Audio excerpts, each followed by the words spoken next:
Every time you hit the snooze button on your morning alarm, you probably think you're buying yourself a few extra minutes of precious rest. Right. But biologically, you aren't actually getting more sleep. You're actively throwing your brain into this state of neurological confusion. Yeah, it's actually really harsh on the body. Exactly. Wow. You are tricking your body into starting a brand new sleep cycle that you'll just, brutally interrupt 5 minutes later. Mm-hmm. So today we're looking at why those tiny morning choices end up controlling the rest of your day. Welcome to the deep dive. It's a perfect topic for us to explore. Our mission today is to examine the fascinating mechanics of our daily life. Those very specific routines, habits, and choices we make from the moment we open our eyes until we finally go back to sleep. Right, the whole cycle. Yeah.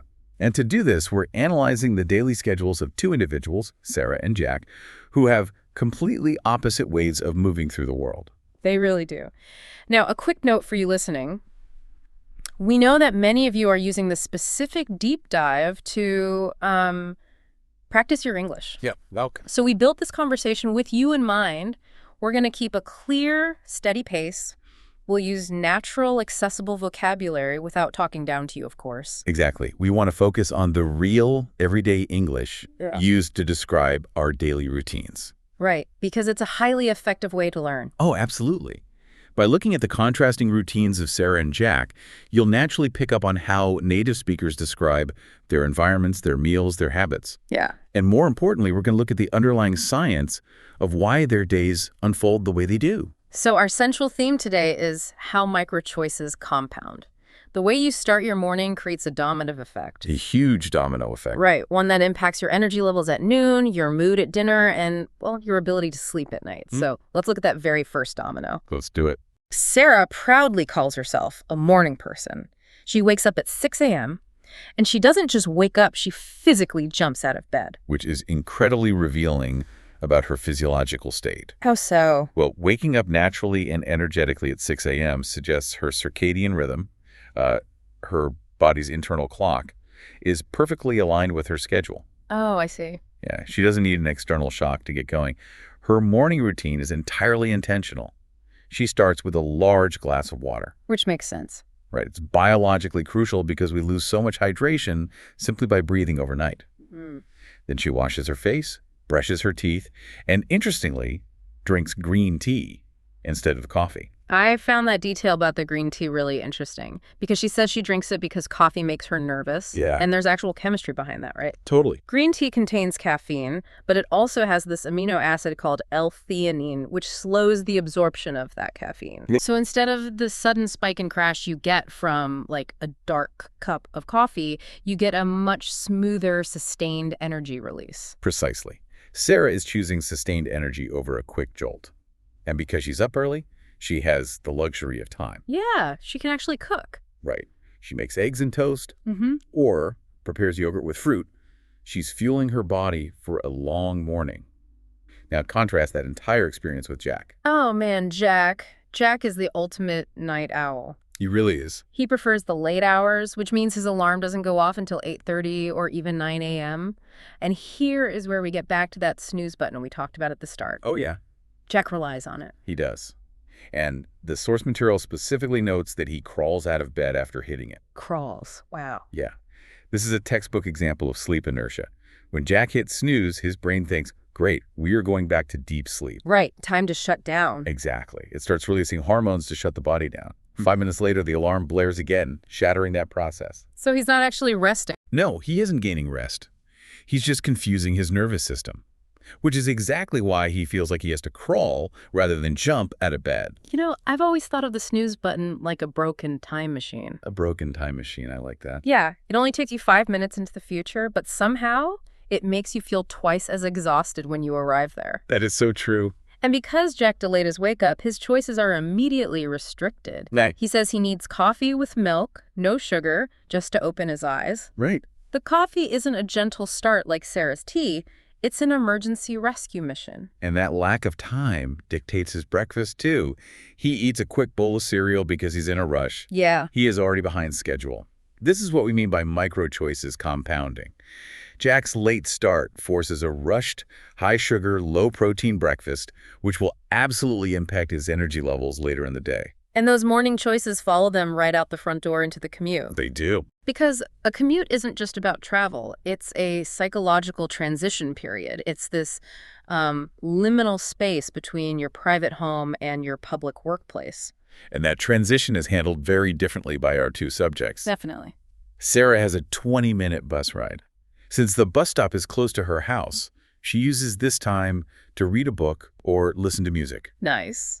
Yeah, she's entirely passive in her transport, allowing her to mentally prepare for a highly demanding job. Right. She's a teacher. Her first class begins at 8:30 a.m., and she's managing a classroom, talking, and standing on her feet continuously until noon. Exactly. So that quiet bus ride is probably essential for her sanity. I would say so. Jack, on the other hand, has a very short 10-minute walk to his office. He mentions it's great exercise, which gives him a burst of morning sunlight. Which is huge. Getting sunlight in your eyes early in the day is one of the most effective ways to regulate that internal clock we mentioned earlier. Right. It halts the production of melatonin, the sleep hormone. However, Jack notes one major downside. The weather. Yes. He strongly dislikes getting wet. If it rains, that healthy 10-minute walk becomes a stressful, uncomfortable experience. Because sitting at a desk in damp clothes is just miserable. Awful. And Jack's job is heavily stationary. He's a graphic designer. Starting at 9:30 a.m., he sits in front of a computer screen making pictures, designing logos, and answering emails. Right. He isn't expending physical energy like Sarah, but he is burning intense mental energy focusing on a screen. Which brings us to the midpoint of their day. By 12 p.m., both need to refuel. Lunchtime. Yeah. Jack alternates between buying a heavy sandwich from a local cafe or bringing a lunchbox from home. Okay. In that lunchbox, he usually has rice, vegetables, and chicken cooked by his wife. That sounds like a solid, filling meal. It does. Sarah, aiming to maintain her health focus, usually buys a supermarket salad, although she admits she sometimes really craves a burger. Don't we all? Right. But here's what I find fascinating.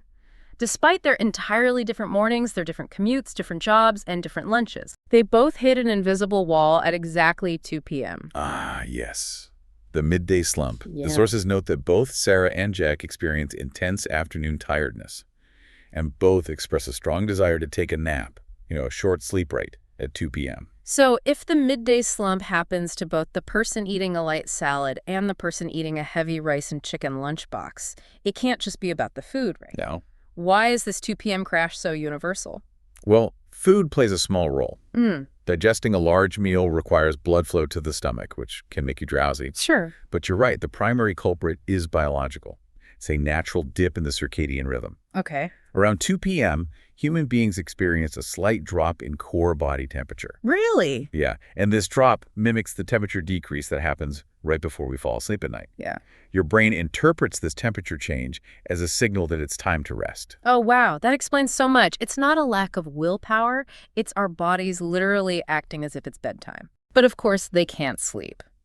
Jack points out that his boss would be furious if he took a nap at his computer. And I'm sure. And Sarah jokes about how shocked her young students would be if their teacher just fell asleep at her desk. So they are forced to find workarounds. Sarah leans on more tea to push through the biological urge to rest. They simply have to override their biology until the workday concludes. And the way those workdays conclude leads us to their evening routines. This is where we see how they decompress from all that accumulated stress. The wind down. So Sarah finishes her teaching day at 4:30 p.m., but she doesn't go straight home. On Mondays, Wednesdays, and Fridays, she heads directly to the gym to lift weights and run on the treadmill. Now, it might seem counterintuitive to burn physical energy when you are tired from work. Right. But this is a classic form of active recovery. Sarah's day is filled with cognitive and emotional labor.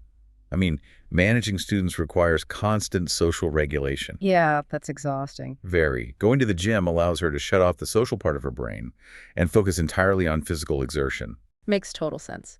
Jack's decompression strategy is, well, the exact opposite. Oh, completely. He arrives home at 6 p.m. and his priority is immediate physical comfort. He takes off his work shoes and changes straight into his loungewear sweatpants, soft home clothes. Ah, loungewear. Yeah, and he has a highly demanding, welcoming committee waiting for him. His cat. Yes. A very loud, small, hungry orange cat named Tiger. Jack feeds Tiger immediately because the cat will not stop meowing until he does. I think anyone with a cat understands that you do not negotiate with a hungry pet. No, you really don't. Once Tiger is fed, Jack cooks dinner with his wife. The source highlights that chatting about their day while they cook is actually their favorite time together. That's nice. They structure their week around food themes like Taco Tuesday or ordering Lazy Friday pizzas. Which really highlights Jack's need for social connection. His job is solitary. He stares at a design program all day. So his evening is about reconnecting with his wife. Sarah, conversely, lives alone and prepares very simple dinners for herself, like a quick soup or bowl of pasta. But it's the environment in which they eat that offers the sharpest contrast. Right. Jack and his wife eat while watching television, usually the news, or a colorful game show. But Sarah eats her soup in total silence, or, occasionally with the radio on quietly. She claims that eating in silence is better for digestion. Which is biologically accurate, by the way. Wait, really? Yeah. I actually wanted to push back on her theory, because for me, coming home after a stressful day and sitting in a silent room eating soup sounds awful. You don't like the quiet. No, it just leaves me alone with my stressful thoughts. Turning off my brain and watching an engaging game show, like Jack does, feels like a much better way to actually relax. I see your point. How does silence help digestion? Well, I understand why sitting in silence sounds unappealing to you, but we have to distinguish between mental distraction and physiological relaxation. When Jack watches a loud, fast-paced game show or stressful evening news, his brain is still receiving high-level stimulation. His nervous system remains somewhat alert. That makes sense. But Sarah, by sitting in silence, is actively engaging her parasympathetic nervous system. Oh, the rest and digest system. Exactly. When the environment is quiet and free of threats or loud stimuli, the body directs its energy away from the muscles and senses and toward the digestive tract. Sarah's day is loud and chaotic. To process her food properly, her body needs the absence of chaos. Jack's day is quiet and solitary, so he seeks the stimulation of a game show to feel engaged. That makes perfect sense when you frame it around what they lack during the day. They're just balancing the scales. Precisely. Now, we can't discuss evenings without mentioning the most universally dreaded part of daily life. Oh, no. Chores. Yes. The necessary maintenance of living. Cleaning, doing the laundry, taking out the garbage. Jack explicitly states that he hates chores. I don't blame him. Same. However, he and his wife employ a very effective strategy. They wash their dinner dishes immediately after eating. They refuse to let a dirty kitchen sit overnight. It's the do-it-now method. Yeah. You hate it, so you get it out of the way before you have time to sit on the couch and lose your motivation. Yep. Now, Sarah uses a completely different strategy. She batches her chores. Batches them. Yeah. She reserves her weekdays strictly for work and exercise. Then, she does all her laundry on Saturday mornings and vacuums her apartment on Sundays. Both are valid strategies for managing tasks you dislike. For sure. But once those dishes are washed for Jack and the evening winds down for Sarah, we enter the final hours, the transition to sleep.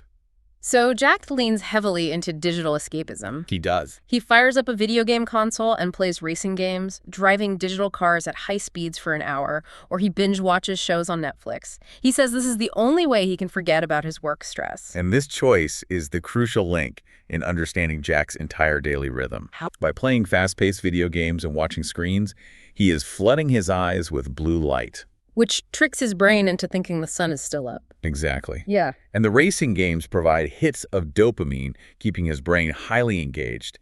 He is artificially delaying his body's sleep signals. Oh, wow. Yeah, this is exactly why Jack doesn't go to sleep until midnight. Meanwhile, Sarah takes a much more tactile, low-tech approach to winding down. She runs a warm bath and adds salt, which helps relax the muscles she worked at the gym. Nice. Then she gets into bed with a physical book currently, a mystery novel about a detective in London.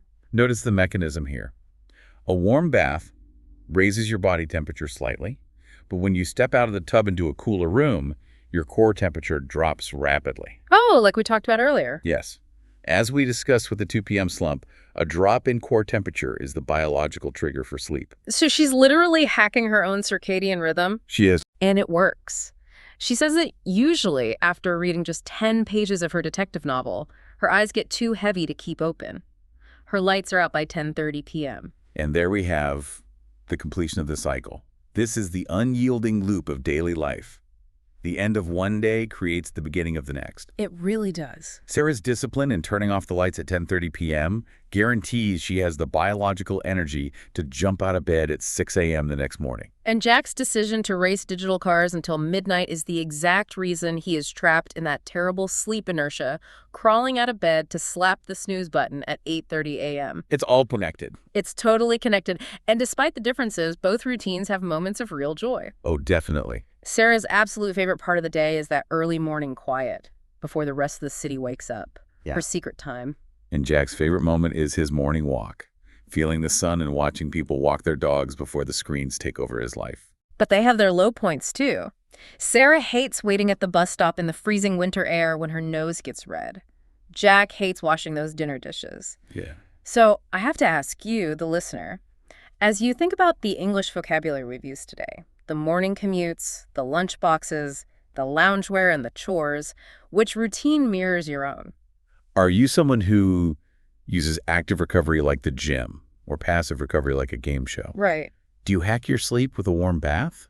Or do you lose track of time in front of a screen? It's fascinating to analyze our own defaults. It is, because whether you are a university student, a busy parent managing a household, or a shift worker whose morning actually starts at sunset, your routine is the architecture of your life. And if you're working to improve your English, I want to emphasize that applying this concept of small compounding choices works for language learning too. Oh, absolutely. You don't need a 3-hour study session. Finding just 10 minutes a day to listen to a deep dive during your commute or while you wash the dishes builds incredible momentum over time. 10 minutes a day changes everything. So as we close out today's deep dive, I want to leave you with one final thought to explore on your own.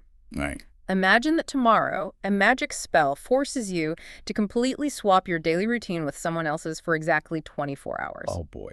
You have to wake up at their alarm time, eat their exact breakfast, do their commute, and manage their chores. If you were separated from your own habits, what is the one specific part of your daily routine you would suddenly miss the most? That is a wonderful question. It really forces you to identify what actually brings you comfort rather than what you just do out of habit. Think carefully about it, because whether you jump out of bed at dawn or use that snooze button to delay the inevitable, your daily routine is the soundtrack of your life. Thanks for joining us, and we'll see you on the next deep dive.